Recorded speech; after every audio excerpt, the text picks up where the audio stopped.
Hello students, DS classes में आपका फिर से स्वागत है। स्टूडेंट्स, 10th क्लास की साइंस में हम चैप्टर नंबर फर्स्ट रासायनिक अभिक्रिया एवं समीकरण पढ़ रहे थे और इस चैप्टर की 2 क्लास हमारी हो चुकी है स्टूडेंट्स। तो चलिए इस चैप्टर को कंटिन्यू करते हैं।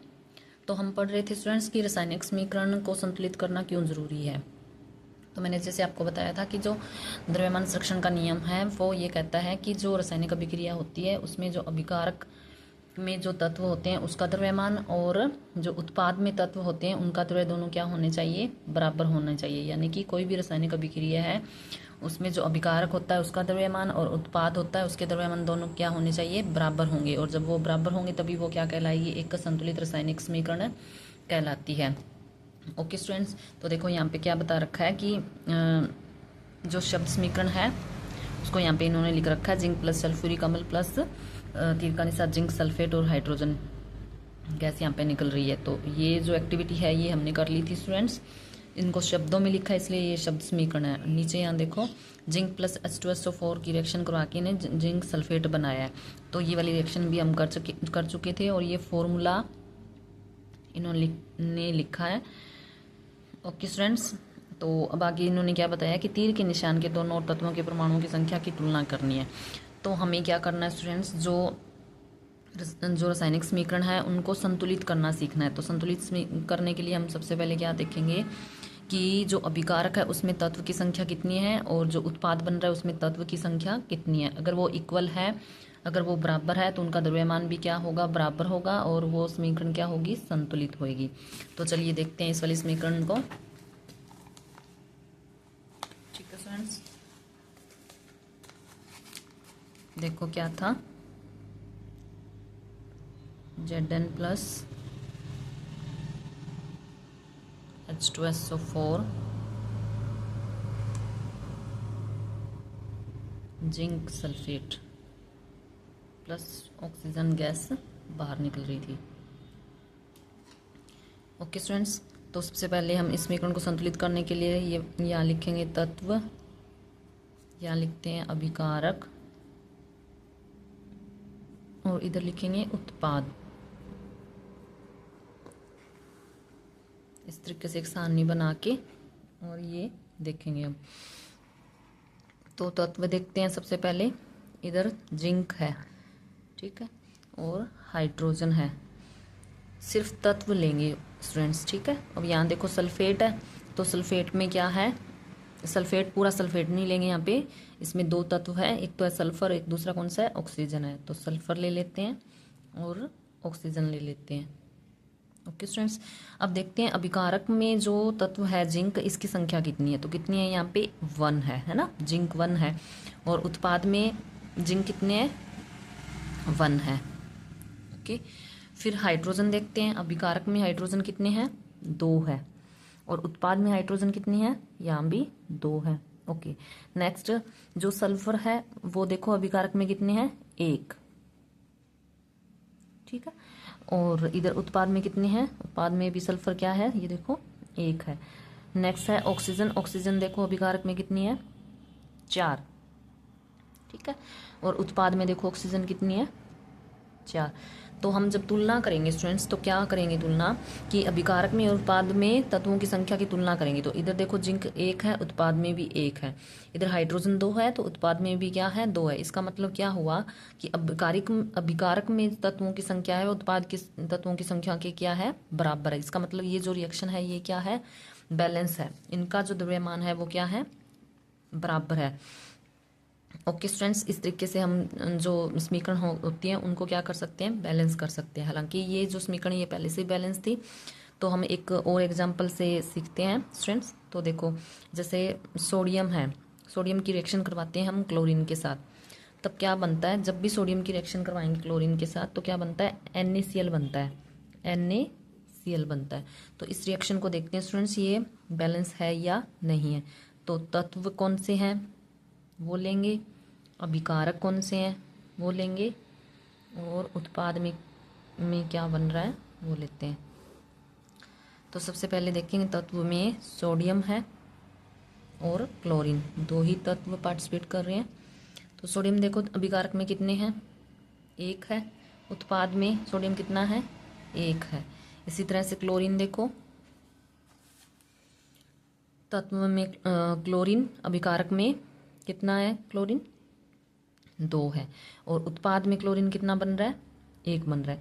क्या दोनों तरफ जो तत्व की संख्या है वो इक्वल है स्टूडेंट्स? नहीं, यहाँ पे देखो क्लोरीन जो है अभिकारक में 2 है, ठीक है। इसका मतलब ये जो रिएक्शन है ये बैलेंस नहीं है। तो बैलेंस करने के लिए हमें क्या करना होगा स्टूडेंट्स, कि जो क्लोरीन है उसको बैलेंस करेंगे हम उत्पाद में हम बैलेंस करने के लिए हमें 2 क्लोरीन चाहिए। तो 2 क्लोरीन लेने के लिए हमें क्या करेंगे, ये जो 1 है इसको हम 2 से मल्टीप्लाई करेंगे तो क्या आ जाएगा 2। अब ये जो 2 है वो हम यहाँ पुट करेंगे, यानी कि यहाँ लिखेंगे। देखो स्टूडेंट्स, कभी भी हम ऐसे नहीं लिखेंगे NaCl2, यहाँ 2 नहीं लिखेंगे। अगर यहाँ 2 लिख दिया हमने तो ये जो प्रोडक्ट है ये कोई और ही प्रोडक्ट बन जाएगा। ये NaCl मतलब सोडियम क्लोराइड नहीं बन रहा है, नहीं बनेगा, क्योंकि जब भी सोडियम की रिएक्शन क्लोरीन के साथ करवाएंगे तो सोडियम क्लोराइड ही बनेगा, ये वाला प्रोडक्ट नहीं बनेगा। नियम ये कहता है कि जो NaCl है उसको ऐसे ही लिखते हैं, न कि ऐसे लिखते हैं। इसीलिए हमने क्या किया, क्लोरीन जो है यहाँ 2 लिख करके हमने क्लोरीन को 2 कर दिया है। इसका मतलब 2 मोल NaCl के प्रोडक्ट में बन रहे हैं, मतलब उत्पाद में बन रहे हैं।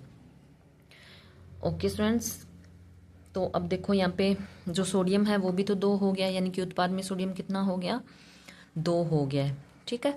तो अब हमें क्या करना होगा, जो अभिकारक वहाँ पे भी तो सोडियम को 2 करना पड़ेगा। इसका मतलब क्या हुआ कि सोडियम जो है वो 2 है, सोडियम कितने हैं 2, तो 2 यहाँ पे हमने लिख दिया। तो तत्व अभिकारक में जो सोडियम के तत्व है वो कितने हो गए, 2 हो गए। ओके स्टूडेंट्स, इस तरह से ये देखो, जो सोडियम है अभिकारक में 2 है, ठीक है। उत्पाद में सोडियम कितने हैं, 2 है, ये बराबर होगी। उसके बाद में क्लोरीन देखो, अभिकारक में कितने हैं, क्लोरीन 2 है, तो उत्पाद में भी क्लोरीन कितनी है, 2 है। अब ये जो रिएक्शन है ये स्टूडेंट्स बैलेंस हो गई है, ठीक है। ओके स्टूडेंट्स, नेक्स्ट एग्जांपल लेते हैं हम, जो आपकी बुक में है। ये देखो, फेरस की रिएक्शन करवा रहे हैं H2O के साथ, वाटर के साथ रिएक्शन करवाएंगे तब क्या बन रहा है, यहाँ पे Fe3O4 बन रहा है, और प्लस में क्या बन रहा है, हाइड्रोजन गैस बन रही है। ये जो रिएक्शन है ये कैसे हुई और ये कैसे बैलेंस करेंगे वो मैं आपको समझाती हूँ स्टूडेंट्स। देखो क्या लिया था इन्होंने, फेरस लिया था और किसके साथ रिएक्शन करवाई है, हाइड्रोजन के साथ रिएक्शन करवाई है, और क्या बन रहा है यहाँ पे Fe3O4 प्लस H2O, ठीक है, ठीक है। अब देखते हैं कि ये वाली रिएक्शन बैलेंस है या ना। सबसे पहले तो हम ये देखेंगे कि ये वाली रिएक्शन बैलेंस है या नहीं, उसके बाद में मैं बताऊंगी कि यहाँ पे Fe3O4 है जो कैसे बना है। तो लिखते हैं तत्व अभिकारक और उत्पाद।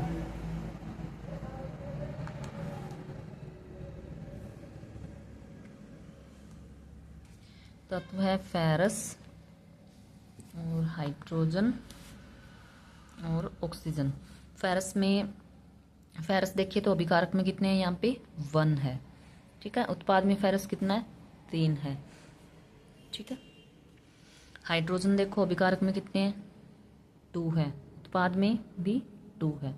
ऑक्सीजन देखो अभिकारक में कितना है, 1 है, और उत्पाद में कितना है, 4 है। अब स्टूडेंट्स ये देखो, दोनों तरफ जो तत्व है की संख्या है वो क्या है, इक्वल है, इक्वल नहीं है। तो हमें क्या करना होगा, बैलेंस करना होगा। तो सबसे पहले हम वो वाला तत्व लेंगे या वो वाला परमाणु लेंगे जो सबसे ज़्यादा है। तो यहाँ पे देखो ऑक्सीजन जो है वो सबसे ज़्यादा है, यानी कि उत्पाद में 4 है। इसका मतलब हमें क्या है, अभिकारक में भी 4 करना पड़ेगा। तो 4 करने के लिए हम इस 1 को 4 से मल्टीप्लाई करेंगे और क्या बनेगा, 4 बन जाएगा। अब ये वाला 4 जो है वो ऑक्सीजन जहाँ पे है वहाँ पे हम पुट करेंगे। तो ये देखो, अब ये अगर हम ये 4 यहाँ लिखेंगे तो स्टूडेंट्स H2O4 ये बन जाएगा। तो वाटर का फॉर्मूला H2O4 थोड़ा ना है, वाटर का फॉर्मूला तो हमें पता है भी H2O होता है। नियम ये कहता है कि H2O जो फॉर्मूला है वो वाटर का है। ये तो कोई और ही प्रोडक्ट बन जाएगा अगर इस तरीके से हम 4 लिखेंगे, तो ये गलत हो जाएगा। तो हम 4 क्या करेंगे, इसके आगे लिखेंगे यहाँ पे। ओके स्टूडेंट्स, तो जब हमने यहाँ पे 4 लिख दिया तो इसका मतलब हुआ कि जो हाइड्रोजन है वो भी तो, उसकी संख्या भी तो चेंज हो गई। तो जब भी इस तरीके से लिखा जाता है तो ये 4 क्या होता है, मल्टीप्लाई में आ गया। इस नीचे वाला जो 2 लिखा है इसके मल्टीप्लाई में आ गया, तो 4 इंटू 2 इज इक्वल कितना हो गया, 8 हो गया। 4 इंटू 2 इंटू 4 इज इक्वल कितना हो गया, 8 आ गया। तो अभिकारक में हाइड्रोजन की संख्या कितनी होगी, 8 होगी। तो हमें उत्पाद में भी तो 8 करनी पड़ेगी। 8 करने के लिए हम इसको क्या करेंगे, 4 से मल्टीप्लाई करेंगे तो 8 आ जाएगा। तो ये जो 4 है ये लिखेंगे हम यहाँ। तो हाइड्रोजन भी क्या है, बैलेंस हो गया। अब देखते हैं फेरस। फेरस में अभिकारक में 1 है और इधर क्या है, 3 है। तो इसको क्या करेंगे हम, 3 से मल्टीप्लाई करेंगे और ये बन गया 3, और ये वाला 3 हम क्या करेंगे, यहाँ लिख देंगे। यानी कि 3 फेरस जो है मिल करके 4 H2O वाटर के 4 मोल के साथ रिएक्शन करके Fe3O4 बनाता है और हाइड्रोजन गैस बनाता है। तो इस तरीके से स्टूडेंट्स ये वाली जो रिएक्शन है ये क्या हो गई, बैलेंस हो गई। अब सारी इक्वल है, 3 3 8 8 4 4। तो इस तरीके से ये वाली रिएक्शन होगी स्टूडेंट्स। इतना समझ में आया। अब यहाँ देखो स्टूडेंट्स, क्या समझा रही हूँ मैं आपको कि जो ये है उत्पाद, इसका नाम क्या है। सबसे पहले तो Fe3O4, इसका नाम जो स्टूडेंट्स वो है फेरोसो-फेरिक ऑक्साइड। ठीक है, फेरोसो-फेरिक ऑक्साइड। और इसको लिखते कैसे हैं, FeO, इसका जो फॉर्मूला है वो ऐसे है, Fe2O3। ठीक है, एक ये फेरस हो गया, 2 ये हो गए, तो 3 हो गए। एक ये वाला ऑक्सीजन है और एक ये वाला, 3 ये वाला ऑक्सीजन है, तो हो गए 4। तो ये वाला जो उत्पाद बन रहा है वो इस तरीके से होता है स्टूडेंट्स। ठीक है, अब देखो स्टूडेंट, जो Fe फेरस होता है ना, इसके ऊपर होता है +2 चार्ज। ठीक है, अगर इसके ऊपर +2 चार्ज है तो इसको बोलते हैं फेरोस। ठीक है, इसका फेरोसो बोलते हैं। और अगर Fe के ऊपर +3 चार्ज है तब इसको क्या बोलते हैं, फेरिक। ठीक है, +2 चार्ज होने का मतलब क्या हुआ है, जैसे मैंने बताया था आपको कि ये 2 इलेक्ट्रॉन डोनेट करेगा। ठीक है, और +3 का मीन क्या हुआ कि ये 3 इलेक्ट्रॉन दे रहा है। ठीक है स्टूडेंट्स, तो जब भी ये फेरस जो है 2 इलेक्ट्रॉन डोनेट करता है तब तो इसको बोलते हैं फेरोस बोलते हैं। और जब ये 3 इलेक्ट्रॉन डोनेट करता है तब इसको क्या बोलते हैं, फेरिक। तो ये जो फॉर्मूला है स्टूडेंट्स, ये कैसे बनेगा कि Fe किसके साथ रिएक्शन करेगा, ऑक्सीजन के साथ रिएक्शन करेगा। क्योंकि यहाँ देखो ये पॉजिटिव चार्ज है और O के ऊपर नेगेटिव चार्ज होता है, तो ये किसके साथ जाके रिएक्शन करेगा, ऑक्सीजन के साथ करेगा। और ऑक्सीजन के ऊपर हमें पता है अभी -2 चार्ज होता है। और जब Fe 2 इलेक्ट्रॉन को डोनेट करता है, 2 इलेक्ट्रॉन ऑक्सीजन को देता है, तब क्या बनेगा, +2 -2, प्लस माइनस अपोजिट साइन है तो क्रॉस आउट हो जाएंगे। तो फॉर्मूला क्या बनेगा, FeO। ठीक है, और जब ये Fe फेरस जो है ये +3 यानी कि 3 इलेक्ट्रॉन डोनेट करता है। ठीक है, ऑक्सीजन को जब 3 इलेक्ट्रॉन डोनेट करता है तब क्या बनेगा, +3 और -2।